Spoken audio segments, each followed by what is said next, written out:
Hello, everyone, and welcome to another survival game guide in our Medieval Dynasty series. I have, not me, but my character has had a child in the game, and that is his heir. And you might be wondering the purpose of like what the heir is and what you maybe should be doing while they're kind of like growing up.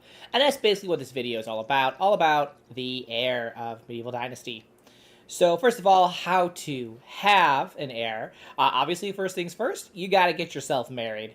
You need to find yourself a nice wife, and then when her affection is high, you can basically ask her, hey, let's have a family. And if her affection is high, she'll be like, let's do it. And if it's not, then she might be like, let's not. But basically, you have a child, they're born, and then your wife becomes like a mother for 2 years, which is basically the same thing as like all the other mothers and wives in the game. They once they give birth to their child, they basically take off work for like 2 years just to focus on rearing the child, which is awesome. Love that for them.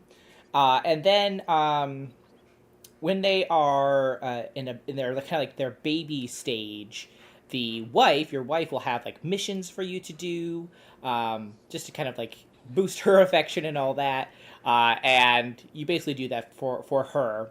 And after a few years, your baby will become a toddler, which is what mine is right now. This is him wearing the blue, I believe. I should probably just double check that. Yep, that's him in blue.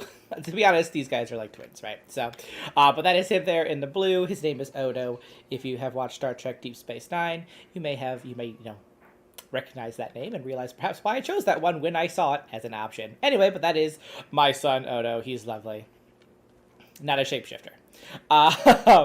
And when he's a toddler at this stage, he will actually start giving you quests, and he actually gives you, your heir will give you quests like kind of like throughout his life. Oh, they're done socializing. And the purpose of those is to basically earn affection with them. And the higher affection that you have with your son, the higher skill level he'll have when he like grows up, basically. So it's kind of like a way to boost his skills before you become him. And that kind of like goes into like the purpose of the heir, which is it's kind of like in the name Medieval Dynasty. Your heir is basically your family, right? Your family continued, basically. So when your heir turns 18, you can either, like, if you die, you then become him, basically. That is your new player character. You can also choose to retire when he turns 18 and basically give him the village to take over, basically. You'll play as him and he'll do what you're doing, basically.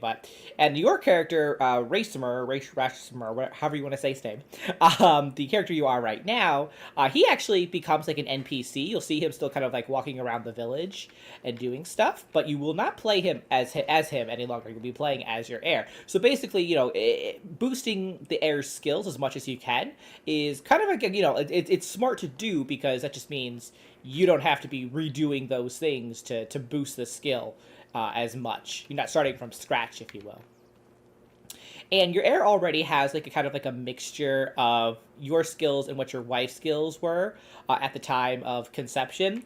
So if we actually look for him, good old Odo here, we can see he actually has 3s all around. He's a little weak on diplomacy, which makes sense because neither I nor my wife had a really high skill in this to begin with.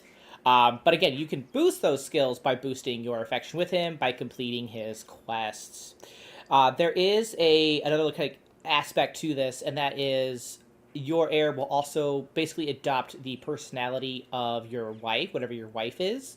And that kind of like influences their behavior, the things that they want, the kind of quests they might give, basically. And he'll basically be locked with that personality, except for when he has his ceremonial haircutting ceremony, basically. And I believe it's when he turns 18. I'm pretty sure anyway. I haven't, obviously this guy's still pretty young, so he's got a way to go before that. But when that happens, I'll be sure to record it so y'all can see what it's like. But at that point, there's like a special little like interaction you can have with him that can kind of like influence his personality. So if you don't want it to be like an exact copy of your wife, there's like something you can do basically during that ceremony to kind of push him in another direction. So he looks like he has a stomach ache, poor guy.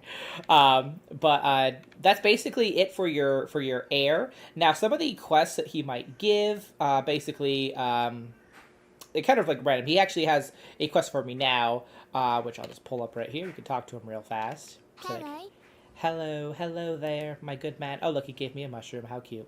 So we can basically ask for his quest here, and he says, I'm hungry. And we'll be like, there's food. And he'll be like, this food tastes terrible, and that's because our wife is putting wine in it, which you should not eat. So we'll just be like, okay. And he says he wants a pie. And basically the quest is a fruit pie, which I had to go buy because I do not have that unlocked yet. Here we are. You can see it right here. We can see he wants a fruit pie. So I bought one. I had to go to Gostovia to go buy one because I don't have it unlocked and all that. So I went and got him his pie. So we'll give that to him now. And we can see right now our affection is 0 because I haven't done any of these quests for him yet. So I'm trying to do those quests whenever I see that he has one, basically. And there we go. We can see we got a +5 for that. And that's it. Done. And we also get like a pretty decent amount of dynasty reputation as well. So that's pretty cool too. So basically that's it for the heir. If you see that he has a quest, try to do it to boost that affection. So that just so you get like the max amount of skills that you can, just to set yourself off when you're ready to either retire your character or when your character dies and your heir is going to take over, basically. But that's it for the heir. Hopefully I answered your questions. If you have any more questions, be sure to ask. Or just let me know about your heir. Let me know what you got going on with them. Who you're kind of like, how you're building him, basically, if you have a specific build in mind. But this is my boy right here. Very proud of him. He looks great. But thanks so much for watching, guys. I will see you in the next one. Until then, keep surviving and keep thriving.